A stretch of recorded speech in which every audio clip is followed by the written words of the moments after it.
Yo YouTube, GK is back with another Final Fantasy 16 video, and this time, as you could tell by the title, nostalgic fans are speaking up yet again. This comes from Gaming Bolt, 10 things we want to see in Final Fantasy 16 by Shabaknar Parjiat. And this topic is one of several articles going around the web in the last month and a half or so about what we want to see from Final Fantasy 16, because if you didn't know, we're going to get news early this year about Final Fantasy 16. My guess is around February when they decide to drop their Final Fantasy 14 update. That's supposed to be an expansion announcement, which I kind of think has gotten delayed, but that's a story for a different time. If you don't know, I've been making Final Fantasy 16 videos. We have the world map filled in, we have a compilation of the character profiles, as well as a few other topics. How it's gonna go is we're gonna read the 10 things these nostalgic fans want from Final Fantasy 16. I've highlighted a few sections of the little blurbs and have a picture accompanied with them after that to talk about whether it's a pro or a con. Is that something we really want to see in Final Fantasy 16? I think the "we" they use is in reference to nostalgic Final Fantasy fans, and as you know by now, or you will get after this video, I am not one of these "we." Yo, it's the Grown Kid Talk Show.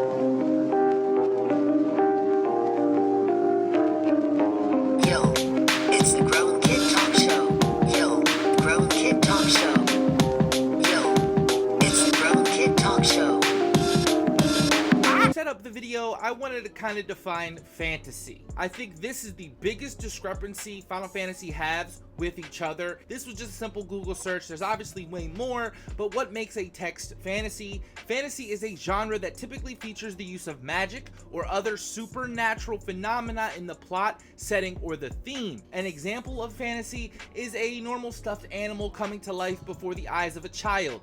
The story turns into a fantasy. What are the characteristics of a fantasy? Key element of the fantasy fiction genre is magic. So based on this, a lot of things can be fantasy. Everybody has their own favorite Final Fantasy. Let's try to make Final Fantasy 16 our new favorite. Replace that nostalgia and move on to the future. I just wanted to throw this idea out there before we got started. Number 1, no reliance on DLC or supplementary media content. Speaking of how fragmented Final Fantasy 15 story was, if you've only played the base game, you'll know perfectly well that the game had a tendency to skip over what seemed like crucial plot points, while vital elements were never properly explained or explained at all. Final Fantasy as a series does have a history of building multimedia universes with each of its new entries, but 15 took it a bit far. We're not saying we don't want expansions. We certainly wouldn't mind direct sequels or spin-offs, while even tie-in TV shows or films wouldn't be a bad thing per se. But Square Enix need to make sure that that supplementary stuff remains supplementary. Now let's talk about it. I personally would rather the style of Final Fantasy 15's DLC and supplementary material over something like Final Fantasy 13's DLC, which was just a Coliseum mode. I liked the idea of getting Prompto's story. It was planned, it was in your face, and I don't mind DLC like that because it was worthwhile to play. I don't know about you, but I rarely buy DLC, and I damn sure didn't get this Final Fantasy 13-2 DLC, but I did get the Final Fantasy 15 DLC. There is a reason for that, that's all I'm saying. Number 2, a large party. Final Fantasy, since the day of its inception, has been a classic example of role-playing experience when you take control of large parties with multiple different kinds of characters. Final Fantasy 16 should make sure it continues to proud tradition. Remember when I said nostalgia? And lets players control a party with several different characters with unique strengths and weaknesses. As excellently written and developed as the 4 main characters in 15 were, that's in blue because that'll be contradicted later. Just keep that in mind. The party in the game lacked the scope that Final Fantasy games party usually have. Returning to a more old school style of party management is something that would work very well for Final Fantasy 16, especially given its fantasy setting. Can anyone pronounce Kina's name, the blue thing? What is that? Who cares? A talking dog? I love Final Fantasy 7 as much as the next person. I don't want a talking dog. And Saz. I just leave it at that. Do I need to say more? These are characters and character types that to me don't play a role in the future of Final Fantasy. I don't want talking dogs, I don't want whatever that thing is, and I damn sure don't want a character like Sazh in my game ever again. The idea that nostalgic fans want a large party to control, I'm okay with that idea. I get why. I just think that to move forward to the future and get that superb, phenomenal character development, whatever Kina is, I don't want it. Number 3, greater focus on character classes. Spoke about character differentiation earlier and how playable party members will hopefully be meaningfully different from one another with specific strengths and weaknesses. Game could have many characters that each fall within a certain role, but still provides players with the freedom and flexibility to guide their progression and tweak their builds with subclasses or specific jobs. Classes aren't something we've seen too much of in Final Fantasy games of the late, but hopefully that will change in Final Fantasy 16. What I want to say here is that the last 2 points our writer has made, the trailer would kind of insinuate otherwise, that it's not going to be a huge party and the job class system's not going to be a thing. But let's talk about this job class system. Despite their prevalence since the very first Final Fantasy, much of the time the job system isn't all too balanced. And I have to agree with that entirely. The job system most of the time isn't balanced. And I ask you again, when we're talking about job classes and the such, is that these characters end up meaning nothing.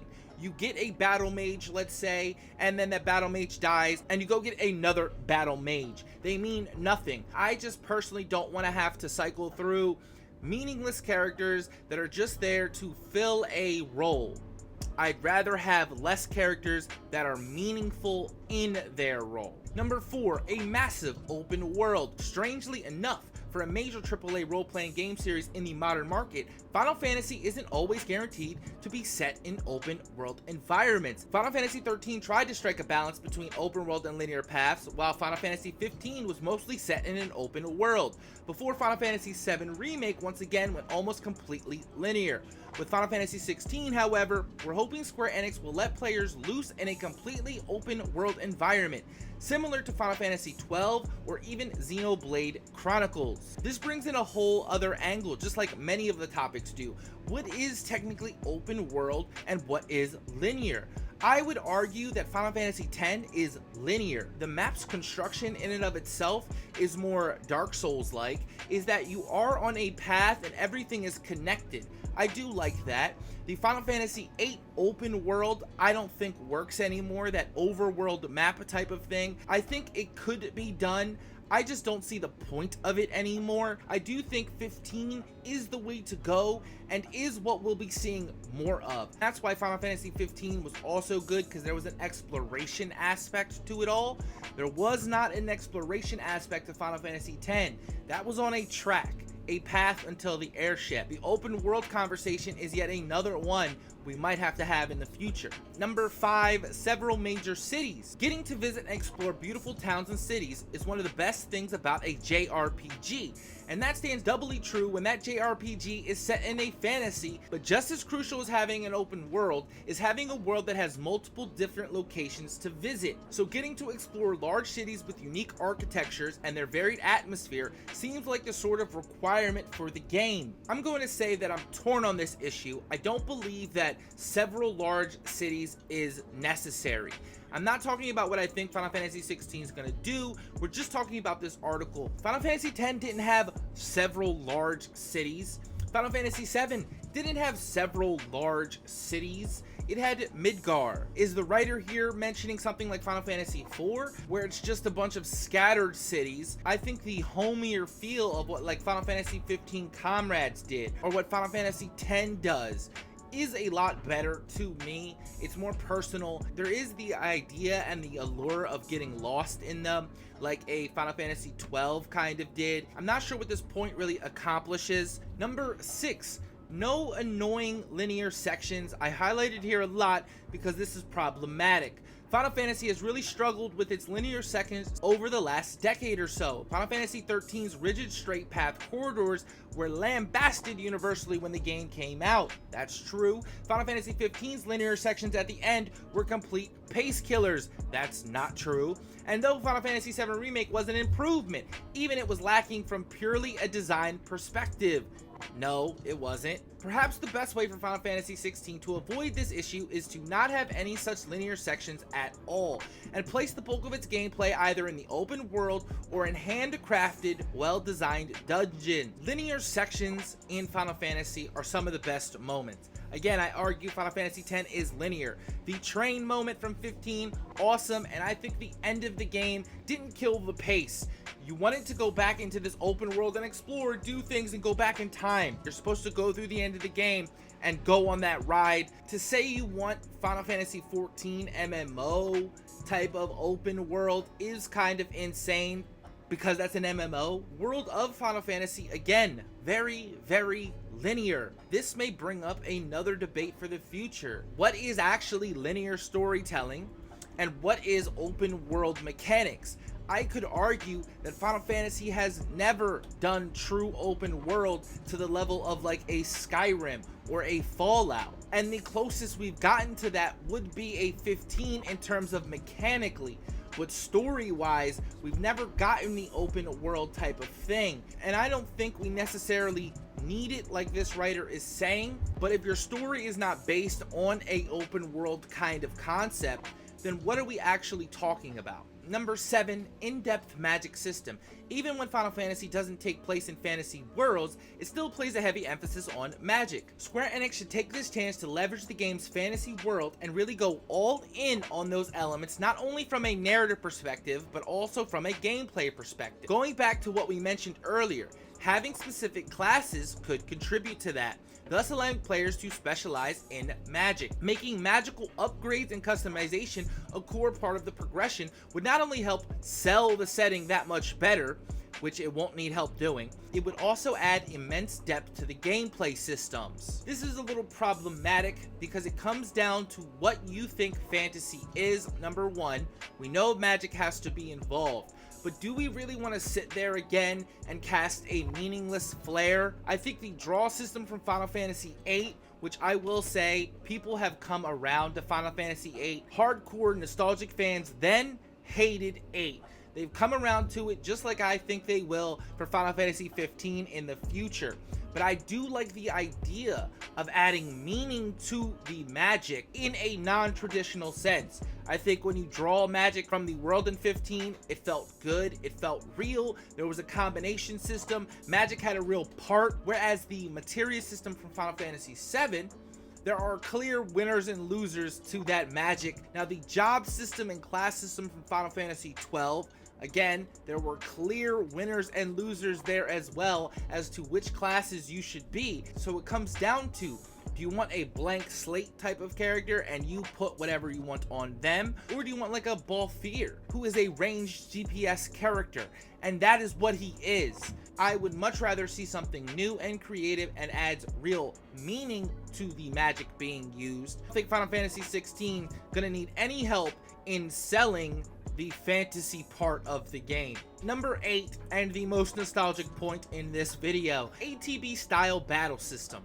With Final Fantasy VII Remake, it felt like Square finally found the perfect balance between turn-based and action combat that they've been striving for so long.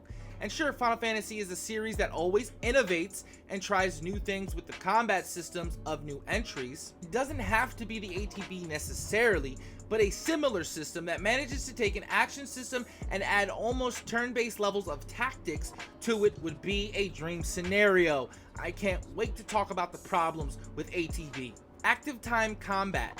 Why not just be really active? Final Fantasy 15 did real active combat and is something Final Fantasy 16 is going to build upon. The ATB system in Final Fantasy 7, while good, was not perfect. I personally don't want to play Kingdom Hearts. The game was way too easy, and that's because of the battle system. The switching of the characters was cool. Everything had a weight to it and a heaviness that I felt sometimes slowed the pace down. I thought it was a little too heavy. They went a little too grounded. World of Final Fantasy is a modern fantasy that does the active time battle system. I still think that the active time, however, pales in comparison to true turn-based like Final Fantasy X did. In my opinion, if you're gonna do active time, you might as well just get rid of it and do true turn-based. I think Final Fantasy Crisis Core is where we're headed. I really do like that battle system. It works, and there's a certain quickness to it all that the Final Fantasy VII Remake severely lacked, in my opinion. Yet another debate that comes up. Number 9, many hidden bosses and optional dungeons. It's safe to say that nothing else on this entire wish list has much of a chance of coming true, this wish in particular. A big chunk of Final Fantasy XIV's development team is working on 16, and the former is absolutely brimming with optional bosses and dungeons. That is 100% true. Final Fantasy XIV handles that and handles that well, but that is an MMO. And to be honest, I want more elements like they did in Final Fantasy X with the temples. I want more things like Pitios Dungeon.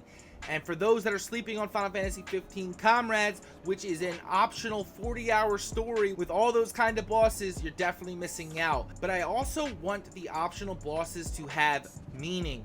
Final Fantasy X's Dark Aeons provided that. There are too many times where we just get nonsense, overpowered BS just for the sake of it, and I'm not down for that. What comes to mind is that Final Fantasy XIII DLC.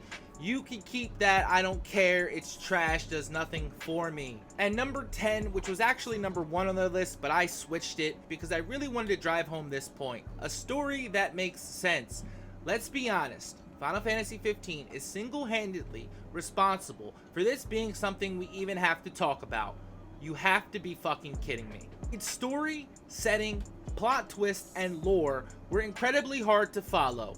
Sorry the game didn't hold your hand through the story it was telling. Its storytelling was scattered and fragmented, and by and large, the game ended up being a narrative mess. Completely subjective. More than anything else, Square Enix need to make this a top priority with Final Fantasy XVI because a good story is crucial to any game in the series. I made this picture.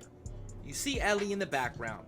That's a narrative mess. I would love to hear this author's take on that. That narrative mess doesn't compare to the mess of Final Fantasy XV. And what I would like to say is that the ending of games is so important. And I understand that Final Fantasy XV had missteps and had roadblocks, but that ending was fucking emotionally impactful. It brought it all together at the end. And when you compare it to things like plays and dramas, they're very similar in that respect. So to blame Final Fantasy XV for you talking about the narrative storytelling, to me is a fucking joke. You're a nostalgic Final Fantasy fan. And I threw this in here as a kind of joke. What kind of fan skips over summons? That would be a big deal since you were beating up Final Fantasy XV all the time. You'd think you would talk about the summons, but I'll talk about it briefly. As long as my summons aren't Pokemon, I'm cool with it. I want my summons to have meaning like in 10. I never want my summons to be a fucking vehicle ever again like Final Fantasy 13. I personally really love the idea of my summons being gods. Uncontrollable gods, giant, huge, out of this world. You can't just summon them. I do love the take Yuna had in 10 though, where you can summon them and they do your bidding. That was integral to the story, and so were the summons integral to Final Fantasy 15. I want my summons to be a part of the plot, characterization personified, and not be secondary. So just to recap, we have no annoying linear sections, no reliance on DLC, in-depth magic system, ATB style, many hidden bosses and dungeons, a large party, a focus on character classes, a massive open world, and several major cities. And the obvious, a good story. The fact that they mentioned an ATB battle system, I think is just nostalgia personified. And some of these I think are already by the trailer not going to be quite like this writer wants. I think the large party isn't actually going to be that large at all. I think there will be linear sections and a massive open world somehow combined. That ATB battle system hopefully doesn't exist. I'm praying doesn't exist. All that's to say, and this video was to accomplish, don't go into Final Fantasy with your favorite Final Fantasy in mind. Be open-minded, don't project, don't think. Like I've said before, everybody has their own favorite Final Fantasy. Let's try to make Final Fantasy 16 our new favorite.